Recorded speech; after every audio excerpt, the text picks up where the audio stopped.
नमस्कार दोस्तों, मैं हूं सीमा पूरा। दोस्तों, सर्दियों में किए जाने वाले योगाभ्यासों की सीरीज में आज हम आपको स्ट्रेचिंग के कुछ सिंपल से अभ्यास बताएंगे। जिन लोगों के शरीर में दर्द की शिकायत रहती है, हिप्स में दर्द, कुल्हों में दर्द की शिकायत रहती है, उन लोगों के लिए यह बहुत अच्छे और सरल अभ्यास है। इन अभ्यासों को करने से हम लोगों के शरीर की फ्लेक्सिबिलिटी बढ़ती है। आइए देखते हैं कि इन अभ्यासों को कैसे प्रैक्टिस किया जाता है। आज हम स्ट्रेचिंग के कुछ सिंपल से अभ्यासों को प्रैक्टिस कराएंगे। इन अभ्यासों को सुबह उठकर आप अपने बिस्तर पर कम से कम 15 मिनट जरूर शामिल करें। इस अभ्यास को करने से हमारे संपूर्ण शरीर की फ्लेक्सिबिलिटी बढ़ती है। सबसे पहले हम ऐसे पीठ के बल सीधे लेट जाएंगे और अपने दोनों हाथों को ऐसे इंटरलॉक करके अपने सिर के ऊपर ऐसे रख लेते हैं। हथेलियां ऊपर की तरफ रहेंगी। श्वास अंदर भरते हुए ऐसे अपने ऊपरी शरीर को ऊपर की तरफ स्ट्रेच करें और दोनों पैरों को ऐसे आगे की तरफ स्ट्रेच करते हैं। जैसे आप खड़े होकर ऊर्ध्व ताड़ासना को प्रैक्टिस करते हैं, वैसे ही इस अभ्यास को आपने करना है। 10 सेकंड तक होल्ड करने के बाद फिर ऐसे अपने दोनों हाथों को सिर के ऊपर रख लें और ऐसे अपने पैरों को ढीला छोड़ दें। श्वास अंदर भरते हुए ऐसे अपने ऊपरी शरीर को ऊपर की तरफ स्ट्रेच करें और निचले शरीर को भी स्ट्रेच करते हैं।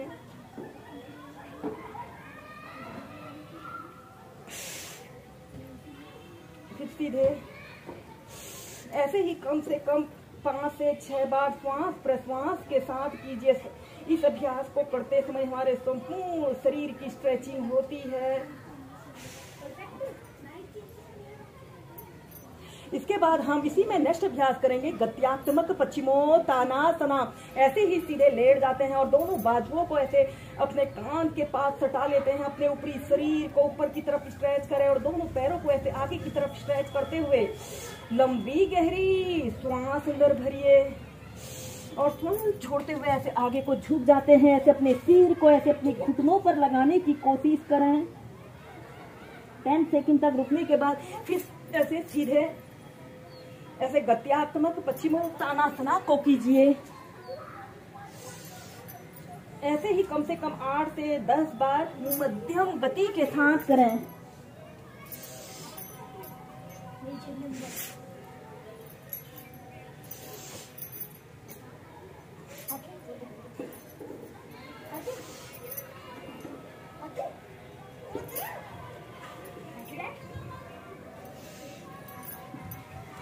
तो इसके बाद हम करेंगे सुप्त पाद अंगुष्ठ आसन। ऐसे सीधे लेट जाते हैं और अपने राइट पैर को ऐसे घुटने से ऐसे मोड़ रहे हैं और अपने हाथ की 2 उंगलियों से ऐसे अपने पैर के अंगूठे को ऐसे पकड़ लेते हैं और दूसरे हाथ को ऐसे अपने थाइज के ऊपर से ऐसे रख लें और ऐसे अपने पैर को बिल्कुल सीधा करें। श्वास छोड़ते हुए ऐसे अपने घुटने को ऐसे अपने नाक पर स्पर्श कराने की कोशिश करते हैं। दूसरा पैर बिल्कुल सीधा रहे। कम से कम 30 सेकंड तक ऐसे ही इस अभ्यास को कीजिए। फिर सीधे फिर अपने लेफ्ट पैर को ऐसे घुटने से मोड़ें। श्वास छोड़ते हुए ऐसे अपने घुटने को ऐसे अपने नाक पर स्पर्श कराने की कोशिश करें। 10 से 30 सेकंड तक ऐसे ही रुकें। फिर सीधे ऐसे ही दोनों पैरों से 4 से 5 बार कीजिए। श्वास अंदर भरते हुए ऐसे अपने पैर को ऊपर उठाइए और श्वास छोड़ते हुए ऐसे अपने घुटने को ऐसे अपने नाक पर स्पर्श कराने की कोशिश करें या फिर अपने दोनों हाथों को ऐसे तलवों के नीचे से रखकर इस अभ्यास को ऐसे भी प्रैक्टिस कर सकते हैं।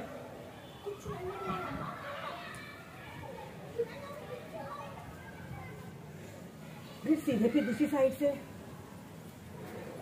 ऐसे अपने दोनों हाथों को ऐसे तलवों के नीचे से रख लें और श्वास छोड़ते हुए ऐसे अपने घुटने को ऐसे अपने नाक पर स्पर्श कराएं। जितना आप कर पा रहे हैं अपनी फ्लेक्सिबिलिटी के अनुसार इन अभ्यासों को प्रैक्टिस कीजिए।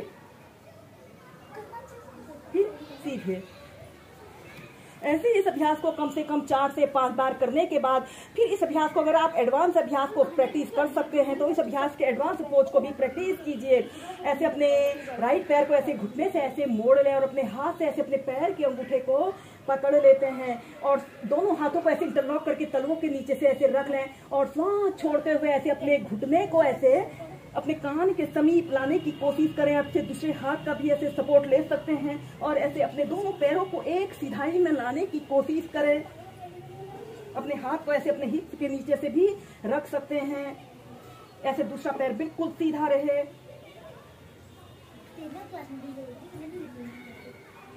और एक आरामदायक अवधि के लिए कम से कम 30 सेकंड से लेकर 2 मिनट तक इस अभ्यास को प्रैक्टिस कर सकते हैं।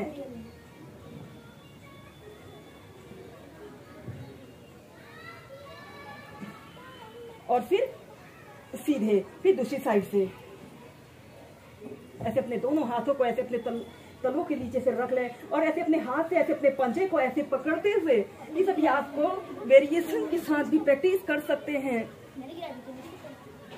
जब यह अभ्यास को करने से हमारे कमर के निचले हिस्से के समस्त स्नायु तंत्र मजबूत बनते हैं। जो लोग रनिंग करते हैं उन लोगों के लिए भी यह स्ट्रेचिंग का एक बहुत अच्छा अभ्यास है।